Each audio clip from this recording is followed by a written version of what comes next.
Por la desgracia que ocurrió en este caso, fue mediático, por supuesto, entonces no estoy yo inventando nada, y fue lo que sucedió, ¿no?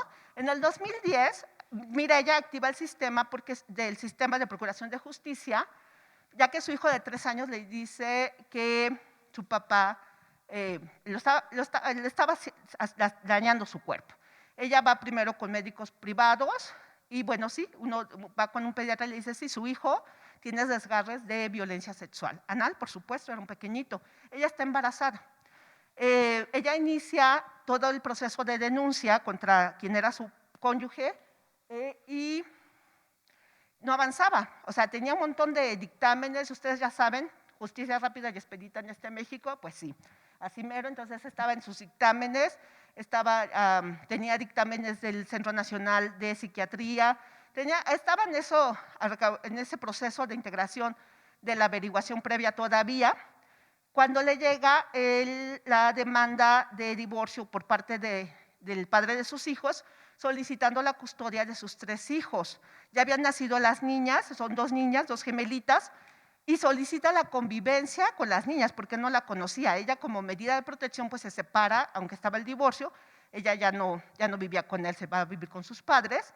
En el 2012, dentro de las pruebas, se le admiten, no solamente las ofrece, sino las admiten. Los niños le tenían terror a su padre, el niño más grande, y las niñas pues no tenían ningún vínculo ni acercamiento con él, donde argumenta el síndrome de alienación parental y se lo aprueban, es admitida como prueba, aun cuando en el 2014, si bien fue incorporada esta figura de alienación parental en la Ciudad de México, ellos viven en la Ciudad de México, y que tenemos una acción de inconstitucional que hablaba cuando introdujo la diputada Gabriela Pinedo el tema, pues bueno, estaba esta acción de inconstitucional donde la Suprema Corte la admite y se deroga esta figura del Código Penal, del Código Civil de la Ciudad de México. Con todo eso, pues es una de las principales pruebas del padre y sigue el proceso igual. La que sigue, por favor. Lo que nos dice la Comisión Nacional de Derechos Humanos cuando promueve esta acción de inconstitucionalidad es que uno de sus argumentos que es un término que califica a las niñas y a los niños como mentirosos y a las madres como manipuladores.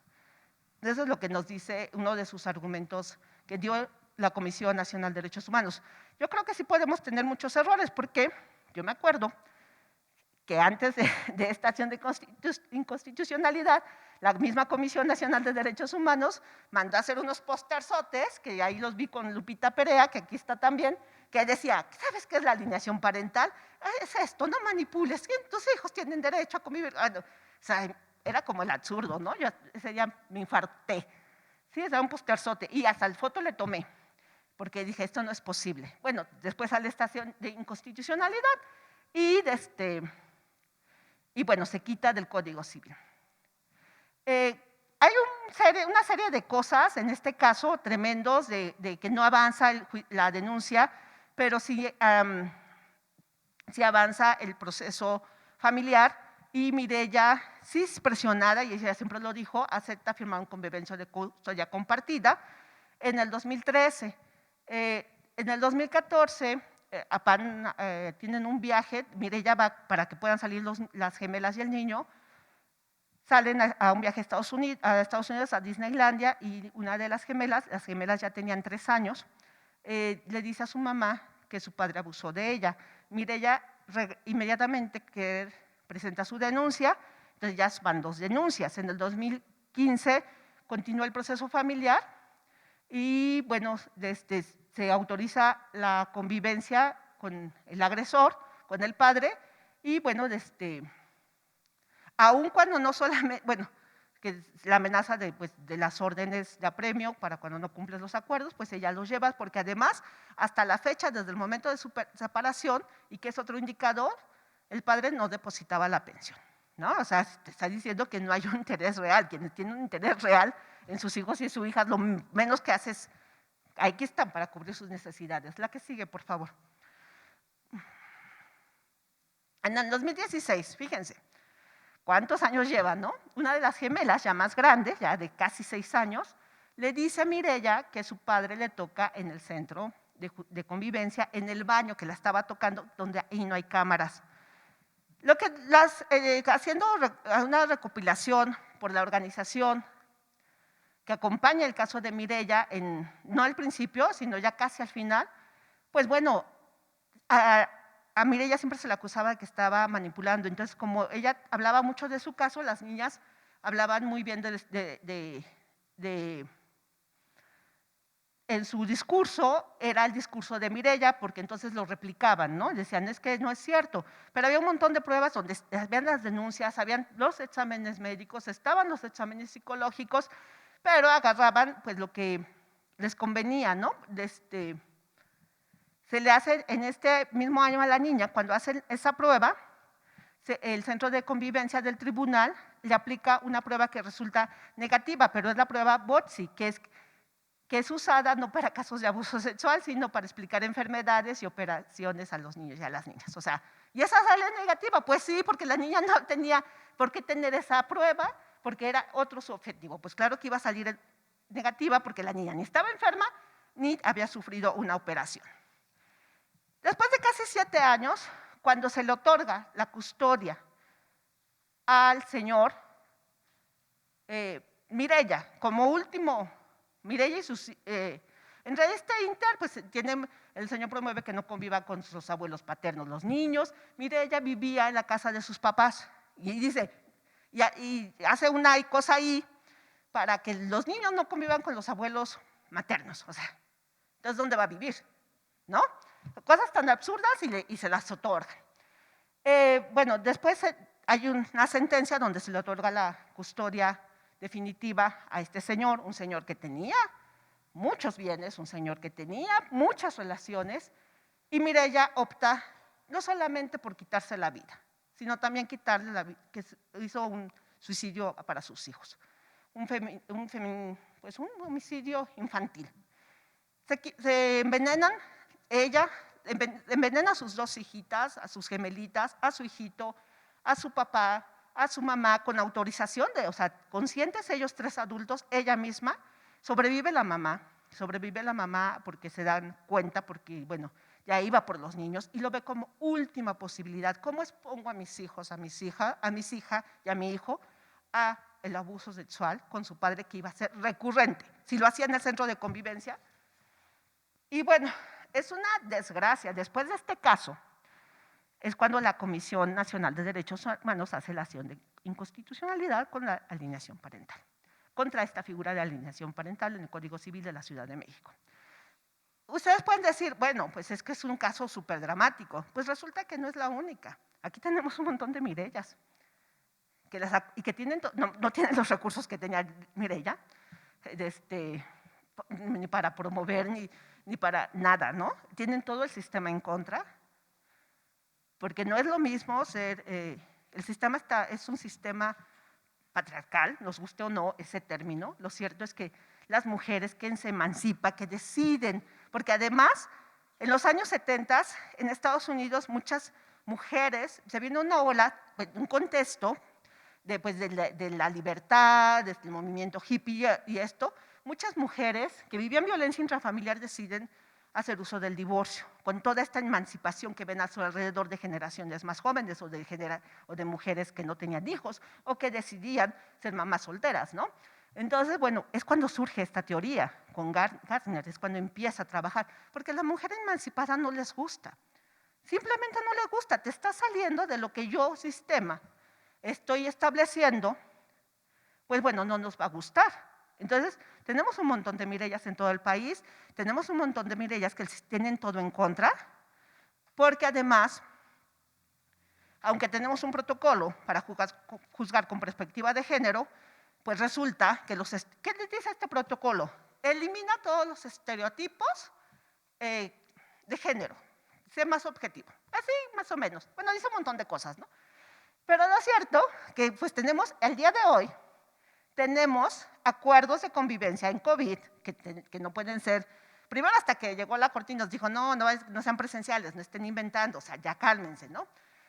Bueno, que sean virtuales, y tenemos acuerdos en este Zacatecas de convivencias de 2 horas para un niño de 1 año, y se enojan si la señora no está ahí con el celular, y se enojan y mandan que no permite la convivencia, y dice el juzgador, tienes que esforzarte, mujer, ríe, genera la convivencia, es tu obligación. Ese es un estereotipo, es el no entender, poniendo ahora la carga tremenda a la mujer, ¿no? De que tienen que estar 2 horas ahí con el celular o con la pantalla, lo que sea, y el señor así, es que tu madre no, pues el niño se va. O sea, si fueran dibujitos o algo, porque además no entienden características de la infancia. Un niño de 1 año no va a estar 2 horas, por más que la mamá esté con el celular. Entonces, ¿dónde está la perspectiva de infancia? Y son acuerdos de este periodo de contingencia. Otro, 9 años, 4 horas con la convivencia virtual. Es que un niño de 9 años sí puede estar 4 horas. Pues sí, pero haciendo algo que le guste, que atienda a sus necesidades, no hablando con el papá, así como que, pues ¿ahora qué? O sea, ni mi hija de 20 años va a estar 4 horas sentada conmigo hablando, porque sus necesidades son otras. Bueno, por la computadora. A lo mejor ahorita sí ya, no sé. Pero pues eso es una realidad, seguimos sin entender la perspectiva de infancia, seguimos sin entender cómo los estereotipos de género se permean en el sistema judicial. La que sigue, por favor. Yo no dudo que haya que violencia emocional en las familias y que estas las puedan ejercer también las mujeres.